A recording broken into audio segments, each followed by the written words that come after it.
आपकी एज 35 वर्ष से ज़्यादा है तो भी आपको एक्टोपिक प्रेगनेंसी होने का चांस ज़्यादा रहता है, क्योंकि इस कंडीशन में 35 के बाद आपके ओवरी में अंडे कम बचे रहते हैं और जो अंडे बचे भी रहते हैं वो अंडे हेल्दी नहीं होते हैं, अंडे कभी छोटे। तो ये 7 से 8 लक्षण दिखाई दे रहे हैं तो इसका मतलब है कि आपको प्रेगनेंसी बिल्कुल नहीं होने वाली है। अगर आपको प्रेगनेंसी हो गई है तो ये प्रेगनेंसी बिल्कुल एक्टोपिक प्रेगनेंसी है, ये प्रेगनेंसी आपको केमिकल प्रेगनेंसी है और ये प्रेगनेंसी आपको पूरे 9 मंथ स्टेज। कभी कभी क्या होता है कि आपको खुद से मिसकैरेज हो जाता है या फिर आपको खुद से अवॉइड कराने पड़ेंगे या फिर आपकी बॉडी इसे बिल्कुल ही एक्सेप्ट नहीं करेगी, अपनी बॉडी से इसे अलग कर देगी, अपने आप से इसे अलग कर देगी।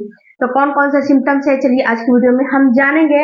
हेलो फैमिली, नमस्कार, आपका हमारे यूट्यूब चैनल में बहुत बहुत स्वागत है। फ्रेंड्स, अगर वीडियो पे नए हो, चैनल पे नए हो तो वीडियो को जरूर सपोर्ट कीजिएगा, चैनल को जरूर सब्सक्राइब कीजिएगा इसी तरह नए नए इंफॉर्मेटिव वीडियो देखने के लिए। सबसे पहले जानकारी इसके बारे में लेते हैं कि एक्टोपिक प्रेगनेंसी हो, केमिकल प्रेगनेंसी हो, ये किसे कहते हैं। आखिर एक्टोपिक प्रेगनेंसी हो गई, केमिकल प्रेगनेंसी, ये कैसे होती है और ये किसे कहते हैं, आखिर ये कब होती है। तो देखो फ्रेंड्स, ये एक्टोपिक प्रेगनेंसी हो गई या फिर केमिकल प्रेगनेंसी हो गई, ये दोनों प्रेगनेंसी आपको प्रेगनेंसी के जैसे ही होती है। लेकिन इसमें होता क्या है कि जो आपको प्रेगनेंसी होती है, जो आपको हेल्दी प्रेगनेंसी होती है, ये प्रेगनेंसी आपके यूट्रस के दीवार में, एंडोमेट्रियम की दीवार में धंसने के बाद आपको वहां पे 9 मंथ स्टे करता है। और यहीं पे जब आपको केमिकल प्रेगनेंसी रहेगी या फिर एक्टोपिक प्रेगनेंसी रहेगी तो ये प्रेगनेंसी आपके बॉडी में, आपके यूट्रस की दीवार में नहीं धंसती है। कभी कभी क्या होता है कि फ्लिपियन ट्यूब में ही ये ग्रो करने लगता है, तो इसे एक्टोपिक प्रेगनेंसी कहते हैं।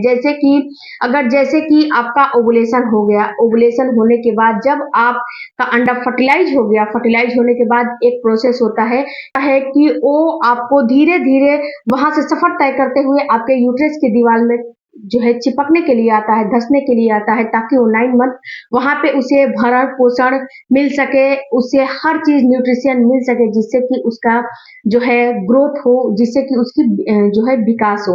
तो यहाँ पे होता क्या है कि जब वो आपकी फ्लिपियन ट्यूब से निकलता है आपके यूट्रस की दीवार में धंसने के लिए, आपके बच्चेदानी में आने के लिए, तो वहां पे आपके फ्लिपियन ट्यूब में जो है 2 नलिकाएं होती हैं। उस नलिकाएं में किसी कारणवश पानी भरा होगा या फिर किसी कारणवश वहां पे गांठ हो गई होगी या फिर ए टू जेड कोई भी रीजन हो सकता है, किसी कारणवश या फिर हार्मोन डिसबैलेंस हो जाएंगे तो वो वहीं पे रुक जाएगा।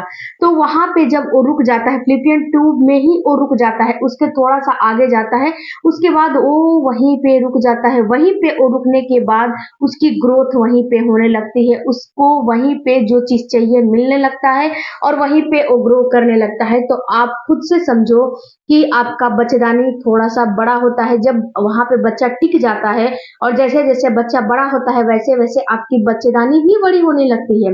लेकिन जब फ्लिपियन ट्यूब के थोड़ा सा आगे अगर ये टिक जाएगा तो बच्चेदानी वहां पे तो है नहीं कि वो फैलेगा, वहां पे तो जो है मांस होगा या फिर वहां पे जो नलिकाएं होंगी, तो ये कितना फैलेगी। ये अंत में होता क्या है कि थोड़ा बहुत बड़ा होता है, यानी कि 1 वीक 2 वीक के बाद होता है, उसके बाद आपको मिसकैरेज हो जाता है, किसी न किसी कारणवश ये मिसकैरेज हो जाता है। एक्टोपिक प्रेगनेंसी इसी को बोला जाता है। कभी कभी क्या होता है कि थोड़ा सा ये बड़ा हो जाता है तो कभी कभी आपका एक फ्लिपियन ट्यूब को काट के निकालना पड़ता है, एक ओवरी को आपके काट के निकाल देता है डॉक्टर। और आपके एक महिला में 2 ओवरी होती है, एक बाएं और एक लेफ्ट और एक राइट, एक दाएं और एक बाएं होती है। तो ये दोनों ओवरी का काम यही होता है कि एक महीने में एक ओवरी से अंडा रिलीज होता है और दूसरे महीने में दूसरे ओवरी से अंडा रिलीज होता है। तो यहाँ पे एक फ्लिपियन ट्यूब को आपका डॉक्टर जो है काट के निकाल देगा, आपको एक ही फ्लिपियन ट्यूब बचेगा, जिससे कि आपको आगे की प्रोसेस, आगे की प्रेगनेंसी की जर्नी इसी से तय करनी पड़ेगी। तो ये होता है एक्टोपिक प्रेगनेंसी। यहीं पे फ्रेंड्स इसी को बोला जाता है कि इसको केमिकल प्रेगनेंसी भी बोला जाता है। कभी कभी क्या होता है कि जब अंडा फर्टिलाइज हो जाता है तो अंडे में कुछ रीजन की वजह से अंडा आपके यूट्रस में तो आ जाता है लेकिन वहां पे धंसता नहीं है। हो सकता है कि वहां पे जब धंसने जाता हो तो वहां पे क्या होता हो कि आपका हार्मोन, जो प्रोजेस्टेरोन हार्मोन है, HCG जो हार्मोन है, वो सडन कम हो जाते हो, नीचे आ जाते हो, जिससे कि वो धंस नहीं पाता है। या फिर दूसरा जो रीजन होता है, ये भी हो सकता है है कि वहाँ पे उसके क्रोमोसोम होते हैं, वहाँ पे जो भ्रूण होता है वो भ्रूण थोड़ा-सा अंडा वीक हो, जिसकी वजह से वो जो बच्चा उससे बना हुआ है, बच्चा बिल्कुल हेल्दी ना हो, जिससे कि आपको वो धसा नहीं हो, जिससे कि आपको प्रेग्नेंट जो है आपका जो बॉडी है उसे बिल्कुल निष्कासित कर देता है, उसे एक्सेप्ट नहीं करता है। तो फ्रेंड्स, ये सारे रीजन हो सकते हैं, लेकिन जब आपका मिसकैरेज होने वाला रहता है, जब किसी भी रीजन से एक्टोपिक प्रेगनेंसी हो गई, केमिकल प्रेगनेंसी हो गई, या फिर ऐसे भी आपने कोई गलतियां कर दिया है जिससे कि आपका मिसकैरेज होने वाला रहेगा, तो आपकी बॉडी आपको बिल्कुल ही लक्षण बताती है, बिल्कुल ही आपको सिम्टम्स दिखाती है। सबसे पहला सिम्टम, पहला कारण आपको हो सकता है फ्रेंड्स कि आपका जो क्रोमोसोम है वो ठीक से नहीं बना है। दूसरा कारण आपका हो सकता है कि अगर आपने जो प्रेगनेंसी आपने कंसीव किया है, जो आपने प्रेगनेंसी कंसीव किया है, इसमें आपको जो आपका अंडा है वो अंडा किसी कारणवश कमजोर बना है, या फिर किसी कारणवश उसकी फर्टिलाइजेशन अच्छी नहीं हुई है। तीसरा जो कारण है फ्रेंड्स, आपके मेल के सेल्स अगर अच्छे नहीं होंगे, मेल का सेल्स की मोटिलिटी क्वालिटी क्वांटिटी अच्छी नहीं होगी, तो भी आपके क्रोमोसोम, तो भी आपका जो है एक्टोपिक प्रेगनेंसी या फिर केमिकल प्रेगनेंसी होने के चांस ज्यादा होते हैं।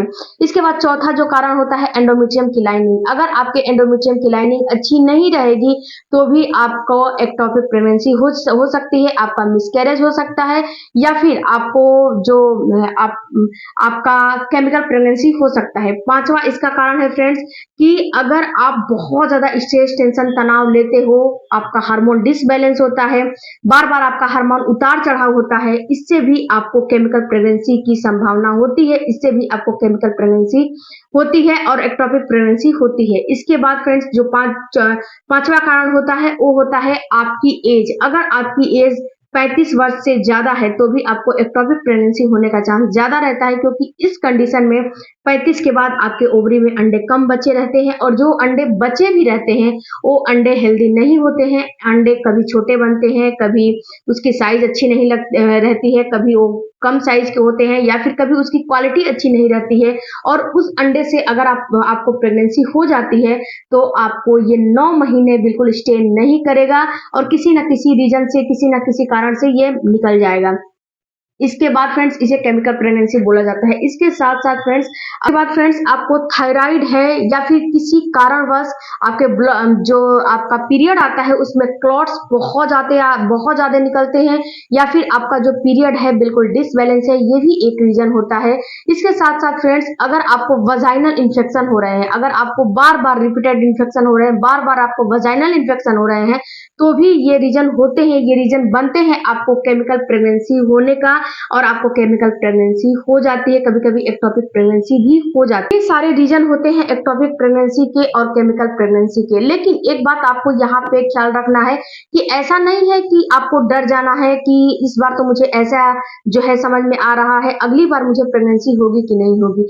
ऐसा नहीं है, आपको अगली बार अच्छी प्रेगनेंसी होगी अगर अच्छी हेल्दी डाइट लोगे, हेल्दी तरीके से आप प्रेगनेंसी ट्राई करोगे, तो आपको अगली बार अच्छी प्रेगनेंसी हो जाएगी। इसीलिए मैं हर वीडियो में आपको समझाती हूँ कि प्रेगनेंसी प्लान करने से कम 3 महीने पहले अपने डाइट चार्ट को बिल्कुल ही चेंज कर दीजिए, अपनी दिनचर्या को बिल्कुल चेंज कर दीजिए, अपनी बॉडी, अपनी लाइफ स्टाइल को बिल्कुल चेंज कर दीजिए। उसमें आप जो है सीड साइकिलिंग करिए, इसके साथ साथ आप जो है विटामिन का सेवन करिए, इसके साथ साथ आप कैल्शियम हो गया, आयरन हो गया, फोलिक एसिड हो गया, इन सारी चीजों का सेवन करोगे, फोलिक एसिड का सेवन करोगे, आयरन का सेवन करोगे, तो ये क्या करेगा कि आपको पहले से ही आपकी बॉडी को प्रिपेयर करके रखेगा, जिससे कि आपके अंडे की क्वालिटी अच्छी बनेगी, आपके जो क्रोमोसोम है वो अच्छा बनेगा, आपके जो अंडे का गुणसूत्र है जो आपसे और आपके हस्बैंड से मिलके आपका एक बच्चा तैयार होता है, वो बिल्कुल हेल्दी बनेगा और वो बिल्कुल हेल्दी रहेगा, जिससे कि आपको प्रेगनेंसी अगर हो जाएगी तो ना तो एक्टोपिक प्रेगनेंसी होगी, ना तो आपको केमिकल प्रेगनेंसी होगी। इसके साथ साथ आप अपना कुछ टेस्ट भी करा लीजिए, जिससे कि आपको ये समझ आ जाए कि आपके फ्लिपियन ट्यूब तो ब्लॉक नहीं है, आपके फ्लिपियन ट्यूब में किसी प्रकार की कोई दिक्कत तो नहीं है, जिससे कि आगे चल के अगर प्रेगनेंसी होगी तो फ्लिपियन ट्यूब के नलिकाओं में वो जो अंडा है वो वहां पे रुक तो नहीं जाएगा। इसीलिए फ्रेंड्स आपको ये सारी चीजों